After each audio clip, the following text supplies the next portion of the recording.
होती है, जहाँ खेती ही लोगों की रोजी रोटी का मुख्य जरिया था। इस गांव में एक दबंग जमींदार धर्मपाल रहता था, जो गरीब किसानों को अपनी जमीन पर काम करवाता था। गांव के अधिकतर लोग उसकी शर्तों में बंधे हुए थे और मजबूरी में उसके लिए मेहनत करते थे। इसी गांव में गरीब किसान जगन अपनी बेटी अर्जुन के साथ रहता था, जो पढ़ाई पूरी करके हाल ही में वापस आया था। देख रत्तू, ये गांव वाले कितने सीधे हैं और मेरे सामने कुछ बोल भी नहीं पाते। मैं इन्हें जमीन देता हूँ और बदले में इनकी पूरी मेहनत अपने नाम कर लेता हूँ। मुझे सबसे ज्यादा मजा तब आता है जब ये लोग मेरी शर्तों में फंस जाते हैं। तू बस देखता रहे, इस बार भी कोई नया आदमी आएगा और मैं उसे अपने हिसाब से घुमा दूंगा।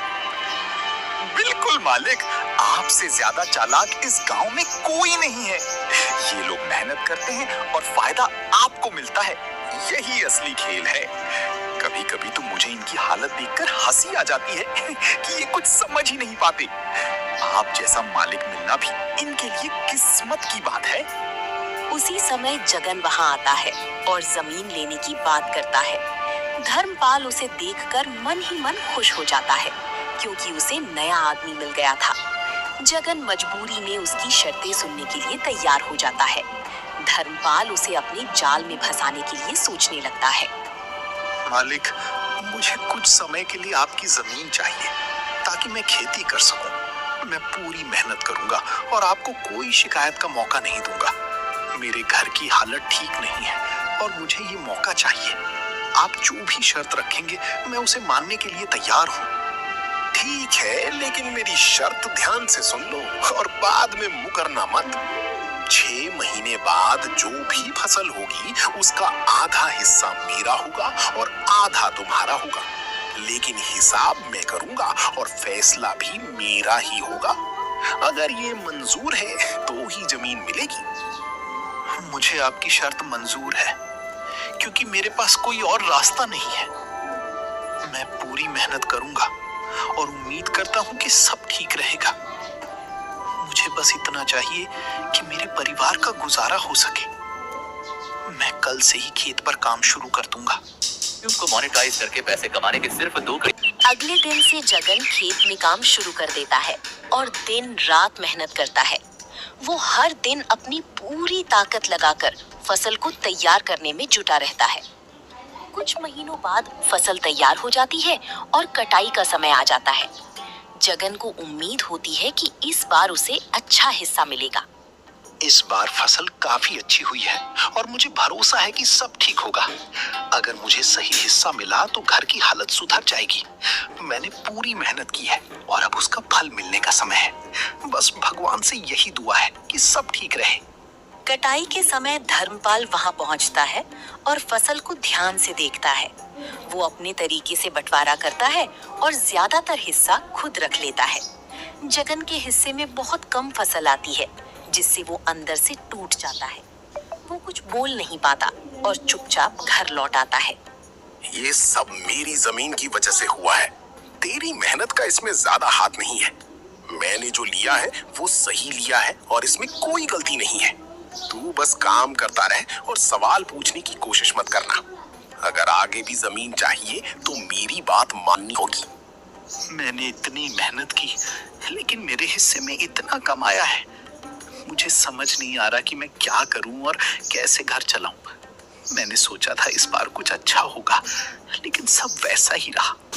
शायद मेरी किस्मत ही खराब है। कुछ समय बाद जगन का बेटा अर्जुन शहर से पढ़ाई पूरी करके गांव लौटता है। वो घर की हालत देखकर चौंक जाता है और उसे गुस्सा भी आता है। जगन उसे सारी बात बताता है और गांव की सच्चाई सामने आती है। अर्जुन ये सब सुनकर चुप नहीं बैठने का फैसला करता है। पिताजी, अब ये सब और नहीं चलेगा और मैं खुद इस काम को संभालूंगा। मैं उस धर्मपाल से उसी की शर्तों में बात करूंगा और उसे जवाब दूंगा। अगर वो चालाक है तो मैं भी सोच समझकर कदम उठाऊंगा। इस बार हम हार नहीं मानेंगे और सही रास्ता निकालेंगे। अगले दिन अर्जुन सीधे धर्मपाल के पास जाने का फैसला करता है। वो मन में योजना बनाता है कि कैसे उसकी चालाकी को समझा जाए। गांव के कुछ लोग उसे देखकर उम्मीद महसूस करते हैं। यहीं से कहानी एक नए मोड़ की तरफ बढ़ती है। धर्मपाल सेठ, इस बार खेत मैं संभालूंगा और काम भी मैं ही करूंगा। पिताजी की जगह मैं आपकी जमीन पर खेती करना चाहता हूँ और आपकी शर्तें सुनने आया हूँ। मैंने गांव की हालत देखी है और अब खुद अनुभव करना चाहता हूँ कि यहाँ क्या हो रहा है। आप जो भी शर्त रखेंगे मैं उसे ध्यान से समझ कर ही मानूंगा। अरे पढ़ा लिखा लड़का खेती करेगा? ये बात सुनकर ही मुझे हंसी आ रही है। तुम जैसे लोग किताबों में अच्छे लगते हो, खेत में नहीं। फिर भी अगर कोशिश करनी है तो मेरी शर्त माननी पड़ेगी। देखता हूँ तुम्हारी समझ कितनी काम आती है। धर्मपाल अर्जुन को परखने के लिए नई शर्त सोचता है और उसे फंसाने की तैयारी करता है।